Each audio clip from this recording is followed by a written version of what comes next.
स्वामी अभिमुक्तेश्वरानंद सरस्वती और उनके एक शिष्य के खिलाफ यौन शोषण के आरोपों में एफआईआर दर्ज की गई है। दरअसल ये मामला कोर्ट के आदेश के बाद प्रयागराज के झूंसी में दर्ज हुआ है और इसमें पॉक्सो एक्ट समेत कई गंभीर धाराएं शामिल हैं। स्वामी अभिमुक्तेश्वरानंद के खिलाफ दर्ज एफआईआर के मुताबिक ये पूरा मामला करीब 1 साल पहले 13 जनवरी 2025 से 15 फरवरी 2026 के बीच का बताया गया है।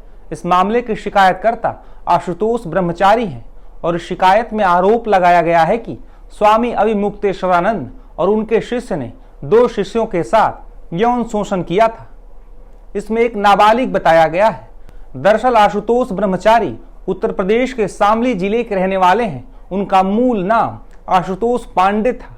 वो पहले विश्व हिंदू परिषद में गौ रक्षा प्रमुख भी रह चुके हैं। हालांकि अब वो मथुरा में रहते हैं और कृष्ण जन्मभूमि विवाद में मुख्य वादी हैं। स्वामी अभिमुक्तेश्वरानंद और उनके शिष्य के खिलाफ दर्ज हुई एफआईआर के बाद आशुतोष ब्रह्मचारी ने कहा है कि वो सत्य के लिए आगे लड़ते रहेंगे। वहीं एफआईआर दर्ज होने के बाद स्वामी अभिमुक्तेश्वरानंद ने टाइम्स नाउ नवभारत से बातचीत में कई बातें कही हैं। ऐसा है कि न्यायालय की एक अपनी प्रक्रिया है। तो आशुतोष नाम के एक व्यक्ति ने न्यायालय के सामने एक बनावटी केस रखा था। अब उस बनावटी केस में ये केस बनावटी है, ये हम लोगों ने न्यायालय को बता दिया कि ये पूरी तरह से फर्जी, फैब्रिकेटेड और दुर्भावना से बनाया गया केस है। तो अब न्यायालय का जो प्रोसीजर है वो ये है कि पहले उसको दर्ज करेंगे, फिर उसकी जांच करके गवाही साखी लेकर के उसका निस्तारण करेंगे। तो उसी प्रक्रिया में इसको आगे बढ़ाया गया है। कोई बाधा की बात नहीं है। जैसा कि आपको बताया जा रहा है कि आशुतोष जी के ऊपर कई अपराध हैं। हाँ बिल्कुल, हम लोगों ने न्यायालय को भी ये बात बता दी है कि उनके ऊपर अनेक आपराधिक प्रकरण दर्ज हैं और हिस्ट्री शीटर के रूप में जिस थाने के वो निवासी हैं, शामली जिला है उत्तर प्रदेश में, उसका कांधला थाना है। उस कांधला थाना में उनके हिस्ट्री शीटर होने के प्रमाण मौजूद हैं। गुरुजी, लगातार आप बात गौ हत्या उठा रहे हैं, क्या सरकार की कुछ मंशा है या कुछ लोग ऐसे जो चला रहे हैं एजेंडा की इस तरह से आपको रोकने के लिए? हाँ, ये बिल्कुल गौ माता की रक्षा के लिए जो हम आवाज़ उठा रहे हैं। अब राजनीतिक पार्टियां चंदा लेकर के गौ हत्यारों से अपनी राजनीति चमका रही हैं, इसलिए वो इसको बंद करना नहीं चाहती हैं और हम इस बात को लगातार उठाते चले जा रहे हैं। तो वो सोचती हैं कि इनकी आवाज़ को बंद किया जाए। तो हमारे पास कई संदेश भेजे थे पहले, लेकिन हमने कहा भाई गौ माता का मामला है, कोई और मामला होता तो हम परे हट जाते। अगर हम इससे परे हटेंगे तो हमारी आत्मा खुद हमको जीवन पर्यंत धिक्कारेगी कि तुमने गौ माता की रक्षा की आवाज़ उठाई और डर करके पीछे हो गए। तो भैया हम तो ये नहीं हो पाएंगे, अब तो गौ माता की रक्षा में हम आगे बढ़ेंगे।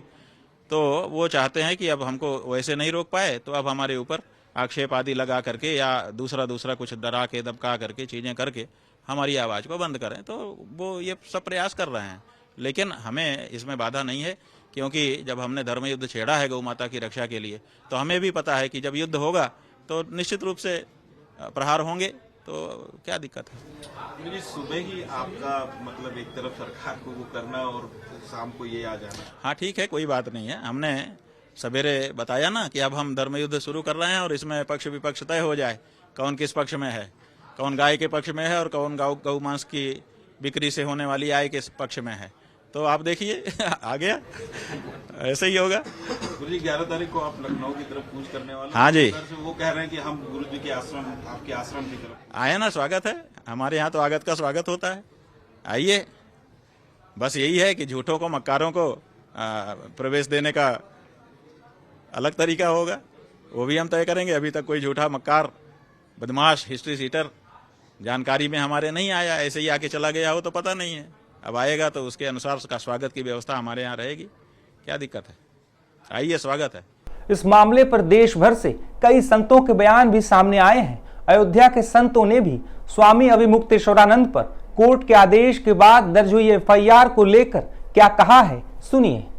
प्रयागराज पॉक्सो एक्ट कोर्ट के द्वारा अभिमुक्तेश्वरानंद उनके शिष्य मुकुंदानंद गिरी पर पॉक्सो एक्ट के तहत जो है मुकदमा पंजीकृत करने का झूंसी थाने को आदेश दिया है। यह आदेश जो है कोर्ट का है। मैं कोर्ट के आदेश को सम्मान्य मानता हूं और इस आदेश के तहत अभी पुलिस जांच करेगी। जांच में कितना दोषी हैं वह निष्पक्षता से जांच होनी चाहिए। दोषी होंगे तो उनको दंडात्मक कार्रवाई होनी चाहिए, अगर निर्दोष होंगे तो इनको फंसाने वाले के ऊपर भी कार्रवाई होनी चाहिए। एक समाज में इस प्रकार का निगेटिव जो है नैरेटिव फैलाना, नफरत फैलाना, धार्मिकता पर कुठाराघात करना ये दुर्भाग्यपूर्ण है। अगर उन्होंने ऐसा दुष्कर्म किया है तो कठोरतम से कठोरतम कार्रवाई होनी चाहिए। अगर वह ऐसा दुष्कृत और कुकृत नहीं किए हैं तो ऐसे कृत्य के तहत उनको फंसाने का षड्यंत्र करने वाले के ऊपर कठोरतम कार्रवाई होनी चाहिए। निष्पक्षता से जांच हो, इसमें कोई संदेह और शक नहीं होना चाहिए। आज एक संत के ऊपर इस तरीके से हाँ, निश्चित रूप से स्वामी अभिमुक्तेश्वरानंद उनके शिष्य मुकुंदानंद के ऊपर इस प्रकार का जो है दोष लगना एक समाज में जो है हाहाकार मच चुका है। सनातनियों के ऊपर ऐसा जो है कुठाराघात या हाहाकार मच चुका है। अगर वास्तविक में ऐसा कृत्य उन्होंने किया है तो कठोरतम कार्रवाई होनी चाहिए। अगर ऐसा कृत्य उन्होंने नहीं किया है, इनको फंसाने का साजिश रचा जा रहा है, तो फंसाने वाले के ऊपर भी दंडात्मक कार्रवाई होनी चाहिए। देखिए, कोर्ट के फैसला का तो हम लोग साधु संत हैं, हम लोग स्वागत करते हैं। विषय यह है कि अगर संत के ऊपर आरोप लग रहा है तो कहीं न कहीं कुछ जांच में अगर पाया गया है तब तो आरोप ठीक है, और अगर जांच में आरोप नहीं पाया गया है और संतों के खिलाफ अगर कोई बहुत बड़ी साजिश रच रहे हैं कुछ लोग, तो उसकी भी जांच होनी चाहिए। जगत गुरु रामभद्राचार्य के शिष्य थे आशुतोष ब्रह्मचारी जी, उन्होंने भी पहले आरोप लगाए थे। अब उनका आरोप सिद्ध हो गया, अब कोर्ट ने उनको नोटिस दिया है और जो प्रयागराज जोशी थाना है वहां पर रिपोर्ट के लिए दर्ज करने के उन्होंने किया है। तो यह कहीं न कहीं जांच होनी चाहिए पूरे तरीके से। संत को बदनाम नहीं करना चाहिए। और शंकराचार्य जो पीठ है ये भोलेनाथ का स्वयं साक्षात पीठ है, और इतने बड़े पीठ में हमारे महाराज जी बैठे हुए हैं, तो उनके ऊपर लांछन लगाना या बहुत निंदनीय है। मगर अगर उसकी जांच हो तो संविधान से बढ़कर, कानून से बढ़कर के, चाहे कोई धर्मगुरु हो, चाहे महात्मा हो, चाहे शंकराचार्य हो, संविधान से कानून से कोई बड़ा नहीं है।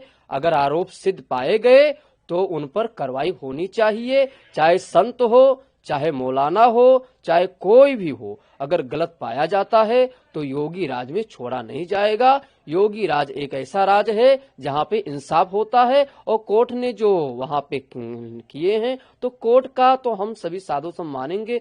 कोर्ट के खिलाफ संत नहीं बोल सकते हैं, क्योंकि कोर्ट ही एक ऐसा कानून है जो इंसाफ देता है। वहीं इस पूरे मामले पर पुलिस की तरफ से बड़ा बयान सामने आया है। देखिए, माननीय न्यायालय श्रीमान अपर जिला एवं सत्र न्यायाधीश रेप एवं पाक्सो प्रयागराज द्वारा थाना झूसी पर वादी श्री आशुतोष ब्रह्मचारी जी के प्रार्थना पत्र अंतर्गत धारा 173(4) BNSS जो उन्होंने कोर्ट में दिया था, उस पर थाना झूसी पर अभियोग पंजीकृत किए जाने का आदेश पारित किया गया था। उस आदेश के अनुपालन में थाना झूसी पर पाक्सो एक्ट की सुसंगत धाराओं के तहत अभियोग पंजीकृत किया गया है, जो कि अभिमुक्तेश्वरानंद सरस्वती एवं उनके शिष्य मुकुंदानंद ब्रह्मचारी व 2-3 अज्ञात व्यक्तियों के विरुद्ध पंजीकृत किया गया है। माननीय न्यायालय के आलोक में इसकी निष्पक्ष, विधिपूर्ण एवं स्वतंत्र इसकी विवेचना कराई जा रही है, गहराई से विवेचना की जा रही है। जांच शुरू हो गई है? जी हाँ, विवेचना प्रचलित है।